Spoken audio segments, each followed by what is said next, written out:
Welcome to Our Girl Relationships. On this channel, we talk about problems people face in their day-to-day lives. Let's start with a video. It's my husband's birthday in a few weeks. I'm so excited to celebrate with him. He is the best thing that happened to me. Many say that if you find true love, you should keep it no matter what, and that's precisely what I'm doing. Ben and I met 5 years ago at a coffee shop. He was wearing a lovely jacket, and I complimented him. I actually just wanted to talk to him, and I hoped he would get the hint. We had a brief conversation. He offered to pay for my coffee and has been paying for it ever since. Haha. After being friends for a while, we dated for about 2.5 months, and then he proposed to me. It's been bliss ever since. It is Ben's 30th birthday, and I want it to be significant. I've been thinking of the best way to celebrate him, so one evening we went for dinner, and when we were driving back home, we saw a car. He exclaimed when he saw it. I could feel his excitement when he mentioned that it was his dream car. A light bulb turned on in my brain as I realized the perfect gift for my love. I was going to get Ben his dream car. The only issue I had was how I would get the car without him knowing. We did everything together, and most of our significant accounts were joint, so it's tough to hide anything from him. It would take strategic planning and a miracle for me to pull this surprise off. His birthday party wasn't a surprise. He knew we were going to have a celebration, but what he didn't know was his gift. I'm not really fond of his mom because she tries to do everything about her, and it's super annoying. However, I avoid having issues with my mother-in-law. Ben knew this, and he always teased me about it. I was going to get a luxury car, and all the checks and processes that come with picking the right one with a sweet deal. Purchasing the car would be an ordeal if I couldn't use our joint fund. I would have preferred to do this without his mom, but I didn't have many options, and I thought she would be of help since she had a luxury car herself. I called her to go to explain what I wanted to do and asked her to co-sign on the car with me. She, of course, said yes. For some reason, spending money always excited her. We developed a different car dealership and set the date to visit each of them. We picked many dealerships because we wanted to ensure that we got the best deal. It was my first time getting a car and being this involved in the process, so there was a lot that I didn't know, and I don't think mother-in-law knew either. We were asked for our credit scores. I got the document to show mine, but my mother-in-law was hesitant. I personally didn't think it was a problem. After all, she was supposed to be a millionaire. She had terrible credit, and the dealership would accept her as a co-signer. She borrowed money to foot her bills and pay for her expensive lifestyle. Before coming, I had thought that mother-in-law could even decide to foot the bill up front, and now I know that was a lofty dream. I was shocked to find out my mother-in-law credit was terrible beyond words. She was in a lot of debt just because she wanted to look rich. It must be hard to live life like an average person. It was none of my business, so I behaved like nothing happened. Of course, I was embarrassed, so she tried to be nice to me. I know she didn't want me to tell anyone. She didn't say it directly, but insinuated it in a way. I had to find somebody else to co-sign for the car with me, and the deal through. When I test drove the car just before we signed a deal, it made me so excited for Ben. I couldn't wait to show him. The color of the car was white, his favorite color. I wished his birthday was the next day because it would take a lot to hide my excitement from him. Preparations for Ben's birthday were coming together smoothly. I sent the invites to our closest friends because there was going to be a garden party at our house, after which we were going to present our gifts to him. I was going to give him his car in the presence of his loved ones. Thinking about it already made me so excited. The Friday before his birthday, we were at my mother-in-law's and she spilled the beans. She told him about the car and how instrumental she made sure he got it. Meanwhile, she didn't do anything. He was shocked and couldn't contain the many emotions that he felt. He was all over mother-in-law, thanking her profusely. She didn't mention anything about me and the car. The most annoying part was that she made it seem like she was the one who got the car for him, and it was an idea, so I was just some third party. She always did this to me. But I wasn't going to let it happen this time. It was my idea. I was the one who got the car, and she was no help at all, and instead embarrassed me because she was broke. I couldn't believe that she would still act this way, knowing that I was aware of her secret. Jealous that Ben was all over her saying thank you, I honestly feel robbed. This is why I didn't know when I said the truth out loud. I told everyone that it was my idea and that mother-in-law was broke because of poor financial discussions. She only looked rich on the outside. I admitted that I asked her to co-sign for me because I thought she should have the money or have a good enough credit score. That was a bomb that I dropped, and she was so embarrassed. I feel terrible, but I also think that she deserved it too. Maybe she would come down from her high horse. I didn't feel like hosting the birthday party anymore at that time. Mother-in-law asked me to leave her house. AITA? Ben yelled at me for the first time since we married because of his mom. He was always so calm, collected, and sweet to me, even when annoyed. This time, he lost his composure. I guess he was under a lot of pressure because he was put in between his mom and I. He yelled at me and hurt me a lot, but I tried to understand things from his perspective. His mom was having a hard time because we had family friends over at the house.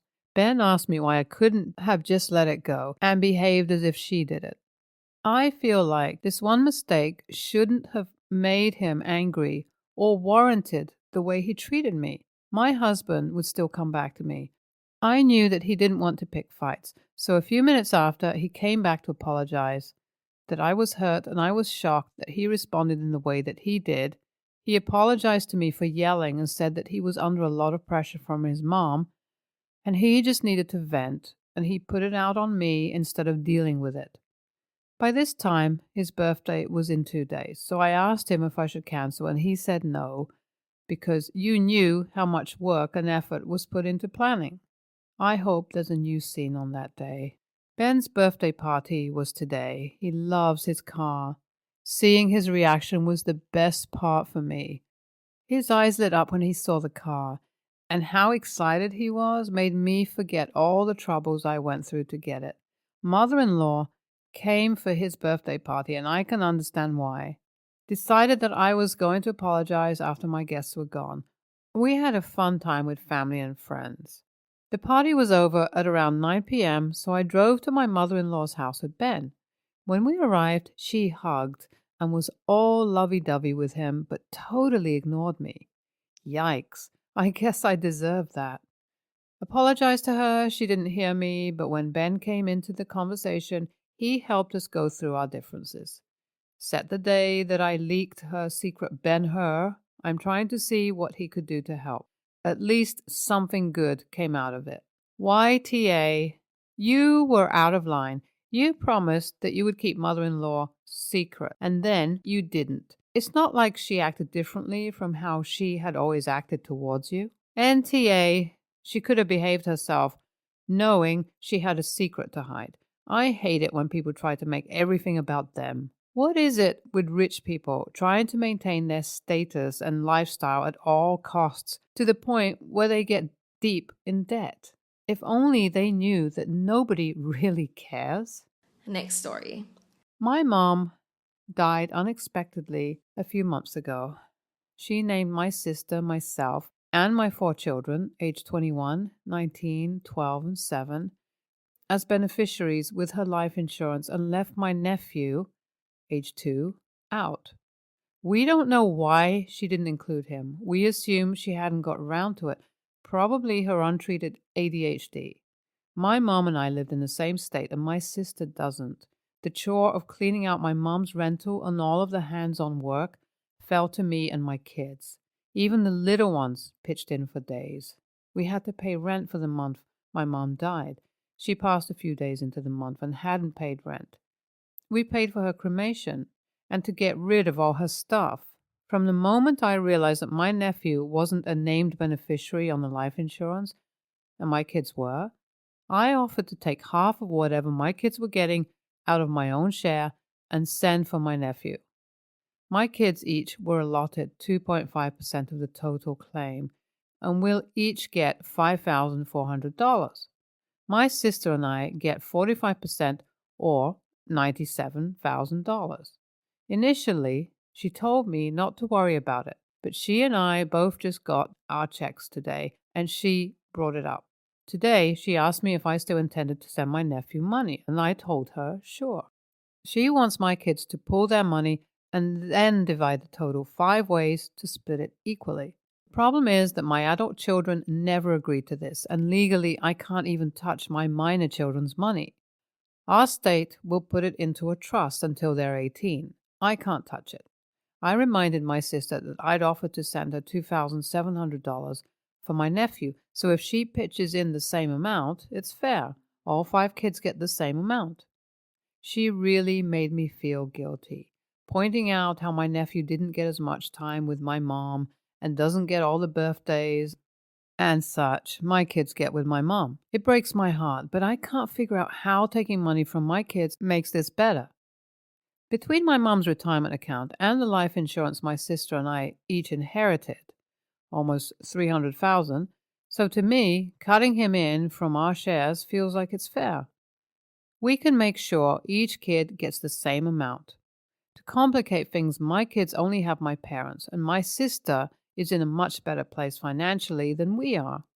My kids don't have other grandparents to inherit from, celebrate them, or help them start out in life, and my nephew does. I don't want to lose my sister over this, and she really seems to think I'm being unfair.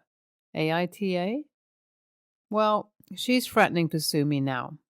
She didn't help pay for anything for cleaning out my mom's house or final expenses. She said that we could have my mom's car as we were doing all the work, and she didn't need it and could come and get it. Now she's going to sue over the cars too. I only had a phone call to prove she gave them to us. So this is going great. Now she's using our dead mom's Facebook account to spy on me and impersonating her to attack my friends and hurt me. NTA, you're including your nephew in good faith, even though he's not your responsibility, because you believe it's what your mom wanted. That's in the spirit of family and love. It's not a transaction, and your sister is wrong to look at your kids' plates to see if her son has as much as them. You're giving it out of your own share. Your kids shouldn't have to give up this final gift from their grandma because your sister wants things to be her version of fair. NTA, you're not obliged to give your nephew anything, and the fact that you're willing to go halvesies with her in making up for your mom's oversight is truly kind and decent. The fact that you're not willing to force your kids to make up for it is just good parenting. And why would she want all 5 kids to get less when she could pitch in her half for her son to see that none of the kids lose out? If you have 4 kids and are willing to do this for your nephew, she should be happy to do it for her only child. She owes you thanks. Next story. I, 20, female, have a twin brother who's decided I'm no longer allowed at family events. A little background. When we were kids, our parents got divorced and I moved away with our dad. He passed away when we were 17 and I moved back to live with my brother, mother, and stepfather. One day, I met my brother's girlfriend, also 17 at the time, of about 1.5 years. I didn't know anyone, so I started hanging out with his girlfriend. We became friends, and she admitted to me that she thought she was into girls. This eventually led to us hooking up behind my brother's back, and we eventually fell in love. This part I knew was wrong. The whole thing blew up one day, and we were caught, and my family and brother were devastated. Fast forward to now, and I've moved into a new place with my brother's ex, who is now my girlfriend. I spent the last 3 years mending my relationship with my brother, and everyone seemed to have forgiven us.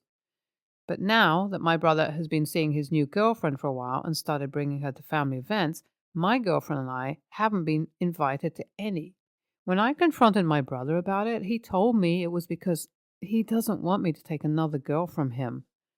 My mother agreed with him, but my stepfather agrees with me and thinks they're being stupid. My girlfriend is just keeping her head down and hasn't really picked a side. I think this is ridiculous because I'm not going to cheat on my girlfriend and I just want things to go back to normal. So, AITA?